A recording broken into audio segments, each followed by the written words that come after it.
we have this major undertaking of changing the people's ideas about the role of government. Should we be the policeman of the world? Should we have the entitlement system? The entitlement system is motivated by a lot of good intention, but good intentions aren't necessarily good intentions. Sometimes they're distorted, they might be well-meaning, but the entitlement system really doesn't work.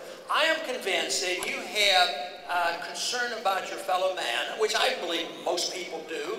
I believe that if you have humanitarian instincts, you don't want to see people starving in the streets, that the only solution, the only political solution to that is to have a free society and a prosperous society, and you will be able to take care of those problems much better than any other system available to us. Yep. That's right.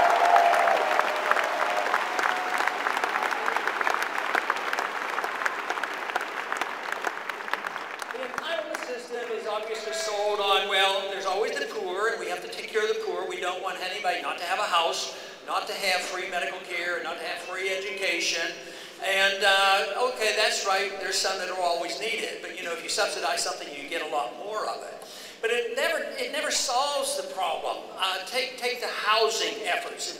It's been going on for a long time, especially before the housing bubble collapsed. The whole idea was to make sure that everybody could afford a house. So they create money out of thin air, and then they have government informative programs that say, you can't deny anybody a loan, make bad loans, just give everybody a house. And it seemed to be so wonderful because people would get their houses and the value of the house would go up and they'd borrow more money. And it would look like a cash cow. But that was supposed to help the poor people. But who made the money when the bubble was being blown up? Fanny Mae and Freddy Mae and insurance companies, the building companies,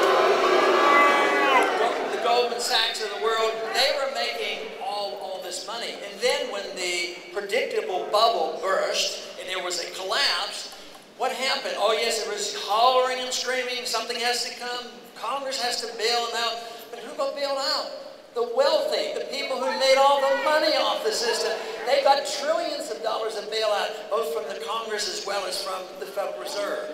So what happened to the people that were supposed to be helped with the entitlement system? They lost their jobs and they lost their houses. This system, when they tell you that it's our foreign policy is to spread democracy and make peace in the world, or the entitlement system is supposed to help the poor and bring them prosperity, exactly the opposite occurs. It's the same way when you call something the Patriot Act, it's unpatriotic. That's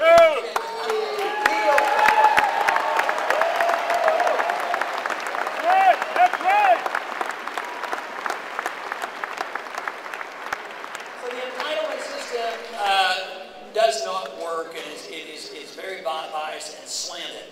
Now, this system is very unfair because if you undermine the value of a currency, if you just separate that from everything else, if you undermine the value of the currency, you just print more, dilute the value of money, there's a systematic transfer of wealth from the middle class to the wealthy.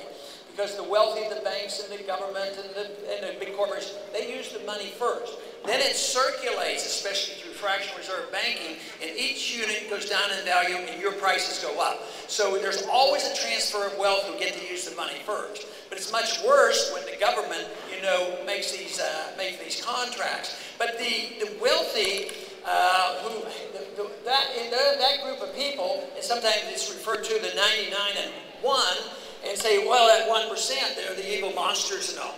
But I break the 1% or the 2%, I break them in two sections. One, the honest people who made money by providing a good product for us and we made them wealthy.